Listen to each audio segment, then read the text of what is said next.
Assalamualaikum warahmatullahi wabarakatuh. Saya Kafka Julia Safika dari Sekolah MIPA 7 ingin membuat video untuk tugas perbaikan biologi. Materi kali ini adalah materi ruang lingkup biologi, yaitu saya mendapatkan indikator 1 menjelaskan karakteristik umum sains. Karakteristik umum sains ada 4, meliputi rasional, objektif, empiris, dan akumulatif. Dan indikator kedua menjelaskan kegiatan yang berkaitan dengan ilmu biologi. Kegiatan yang berkaitan dengan ilmu biologi secara tidak langsung, misalnya kegiatan di bidang perkebunan, peternakan, kedokteran, industri, perikanan, dan lain sebagainya.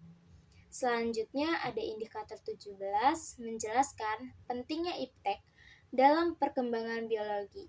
Peranan iptek dalam perkembangan biologi antara lain menjadi fasilitas memperdalam keilmuan tentang makhluk hidup, meningkatkan pemanfaatan sumber daya alam untuk memenuhi kebutuhan manusia, dan mikroorganisme menjadi sangat bermanfaat bagi manusia.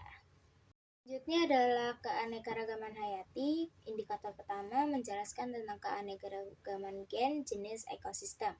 Pertama, keanekaragaman genetik, yaitu variasi genetik pada satu spesies atau jenis, di mana keanekaragaman gen dalam satu spesies makhluk hidup yang menimbulkan variasi disebut varietas.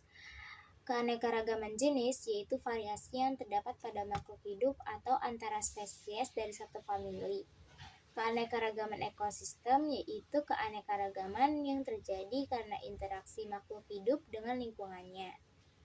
Indikator ketujuh, yaitu mengamati melalui literatur upaya pelestarian keanekaragaman hayati Indonesia. Ada beberapa cara yang dapat dilakukan manusia untuk melestarikan keanekaragaman hayati, yaitu dengan reboisasi, tebang pilih, pengendalian hama, dan pelestarian alam. Selanjutnya, indikator 11 menyebutkan tingkatan takson pada sistem klasifikasi makhluk hidup, yaitu urutannya taksonomi tumbuhan dari yang tertinggi hingga terendah, yaitu kingdom atau kerajaan, diviso atau divisi, klasik atau kelas, ordo atau bangsa, familia atau famili, genus atau marga, spesies atau spesies, dan varietas atau ras. Selanjutnya tentang virus, yaitu indikator pertama menjelaskan sejarah penemuan virus. Penemuan virus pertama kali dimulai tahun 1883 oleh Adolf Meyer. Saat itu terdapat penyakit yang menyebabkan bintik-bintik kuning pada daun tembakau.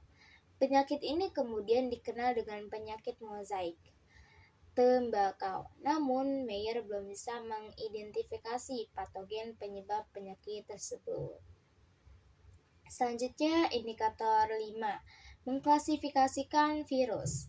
Klasifikasi virus berdasarkan jenis asam nukleatnya. Berdasarkan asam nukleatnya, virus terbagi menjadi dikelompokkan menjadi dua, yaitu sebagai berikut. Virus DNA, yaitu virus yang asam nukleatnya berupa DNA, contohnya parvovirus.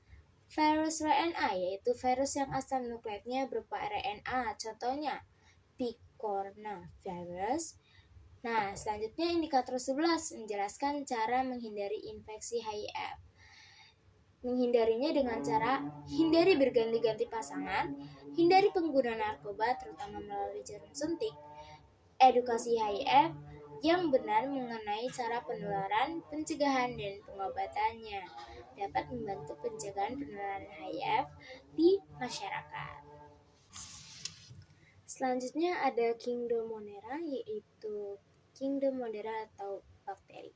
Indikator pertama menjelaskan ciri-ciri Archaebacteria dan Eubacteria. Ciri Archaebacteria dan Eubacterinya adalah selnya bersifat prokaryotik, tersusun atas satu sel uniseluler, memiliki alat gerak berupa fagel. Pada Eubacteria, dinding sel terdapat peptidoglycan. Indikator kedua, membedakan ciri-ciri Archaebacteria dan Eubacteria. Archaebacteria terdiri atas metanogen, halofil ekstern, dan termofil ekstern. Ketiga kelompok Archaebacteria ini hidup di lingkungan yang ekstrim. Sementara itu, eubacteria merupakan mikroorganisme dengan ciri-ciri uniseluler mikroskopis. Pada umumnya, eubacteria tidak berklorofil dan termasuk sel prokaryotik. Indikator keempat menjelaskan cara perkembangbiakan bakteri. Bakteri berkembang biak dengan pembelahan biner. Dalam proses ini, bakteri yang merupakan sel tunggal akan membelah menjadi dua sel anak yang identik. Pembelahan biner dimulai ketika DNA bakteri membelah menjadi dua atau bereplikasi. Selanjutnya ada kingdom protista. Indikator pertama mendeskripsikan ciri-ciri umum protista berdasarkan pengamatan. Sebagian besar protista adalah uniseluler. Sebagai makhluk uniseluler, protista membentuk kolonil yang terdiri dari satu atau beberapa jenis sel yang berbeda. Kedua, memiliki nukleus. Ketiga, memiliki organisel. Ketiga, bersifat heterotrof. Keempat, berkembang biak secara aseksual. Indikator kelima, menjelaskan cara-cara perkembangbiakan organisme protista. Protista dibagi dua, yaitu protista aseksual dan seksual. Aseksual berkembang biak dengan cara membelah diri seperti pembelahan biner.